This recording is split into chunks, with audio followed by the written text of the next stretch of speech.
everybody, it's Mrs. Janowski, and today I'm going to read you a story. And so the yoga becomes like a self-study and not so much physical postures. Okay, there's lots of different ways to do yoga, and one of them is just to be kind. But we're going to do a story centered on a theme, and you're going to hear some words. So I want you to get a piece of paper out before we start and write down these words and write down what you think they mean. Oh, it's a little glary, so let me see if that's better. Not really. It's hard teaching from home sometimes. All right. Maybe just one of them. Yep, I think that'll work. Okay. First word, merchant. So if you think you know what a merchant is, you can just go ahead and write that down. Charitable. Is there a word that you can recognize in this word? Maybe the word charity. So if you know what charity means, or you think you know what charity means, what might charitable mean? Ashram. You probably won't know what that is, but I'll explain that later. But when we're going through this story, what the whole point of what I want you to do is, if you think you know the meanings, now write them down. But as you listen to the story, the context clues might help you. So write it down when you hear the context clues. Jaggery. This is a really tough one. I'm going to go ahead and give it to you right now because I don't think anybody's familiar with it, and it's really hard to tell what it means even in the context of the story. Jaggery is cane sugar. So before sugar is granulated up, it's like in big clumps, okay? Cane sugar, cultured. So culture, you probably know what culture means. Maybe you're not sure, but cultured. So I'm gonna move this away, I'm gonna go sit in my seat, read you the story, start thinking about what these words mean, but I also want you to be paying attention to what the lesson is in this story.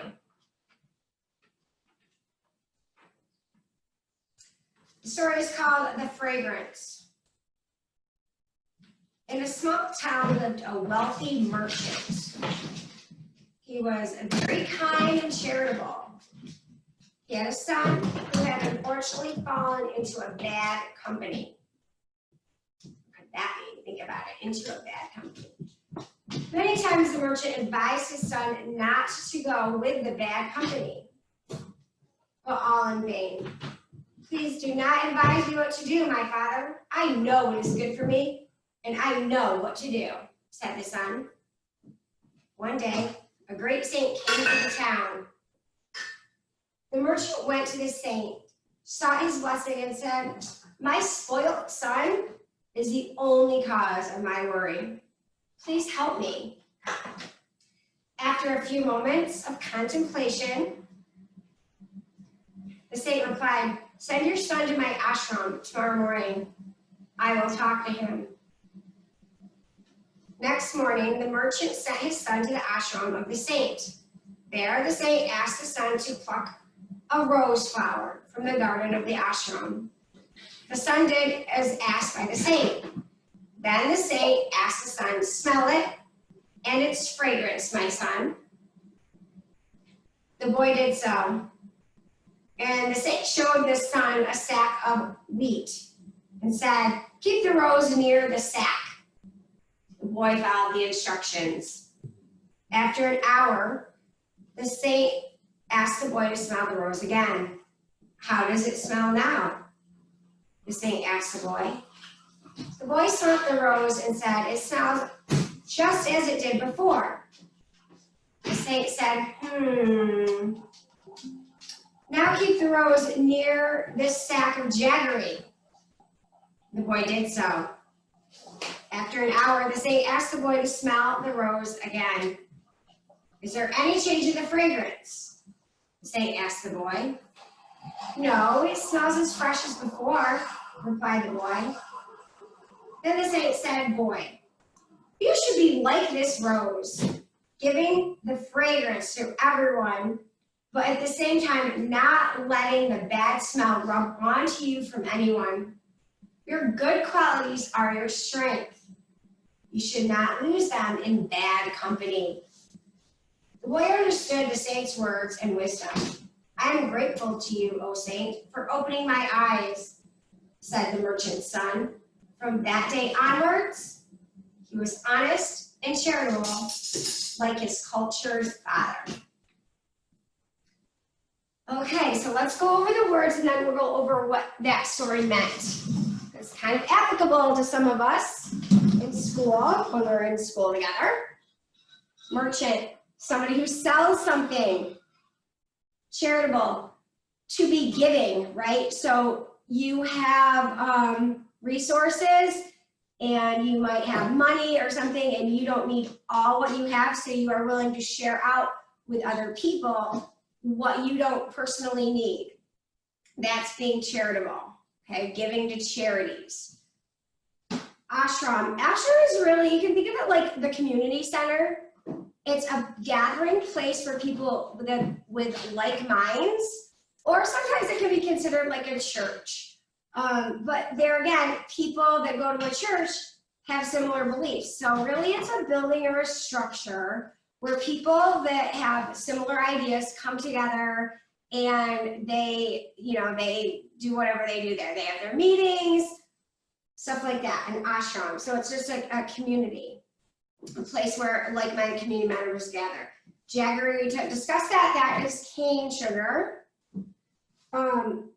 Culture. So you know the word culture. Culture comes from how a lot of people within a community believe, their beliefs, the way they act. So all cultures are different, right? Asian cultures are different than European cultures, and European cultures are different than America. So depending on where you grow up, your culture will be different. In this instance, cultured, the dad abides by the culture and he respects the culture, and so he is considered cultured. He doesn't go and do bad things that are against what their society believes is to be right and to be good. And so he wants his son to also be cultured, do the right things by society, because if he's hanging out with bad company, who do you think bad company is? Bad people, right?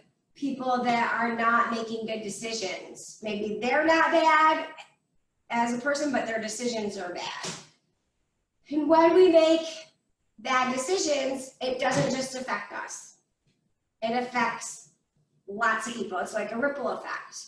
But the same thing is true for kindness. If you're kind, that also creates a ripple effect. So what kind of effect do you want to have on this world? It's really important to start thinking about it, because everything you do and say doesn't just stay within yourself. It goes beyond and it touches people around you, and it can even go out further than that. So thinking about this in terms of a kid point of view, just in your brain, I want you to think about somebody at your school that maybe you're friends with, or maybe you're not friends with, somebody that you know. You don't have to judge them. Just think about somebody that doesn't make really good decisions a lot. So somebody that's in trouble a lot, maybe they're not respecting their teacher, maybe they're not respecting other kids, maybe they might be a bully, maybe they're just very unkind. Think about that person, put that person in your brain.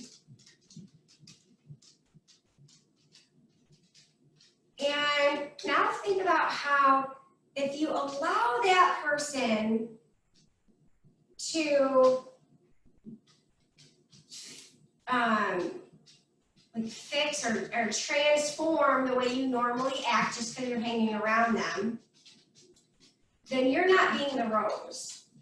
If you start acting like that person just because you think, well, they're doing it, so I'm going to do it, you are now not smelling like a rose anymore.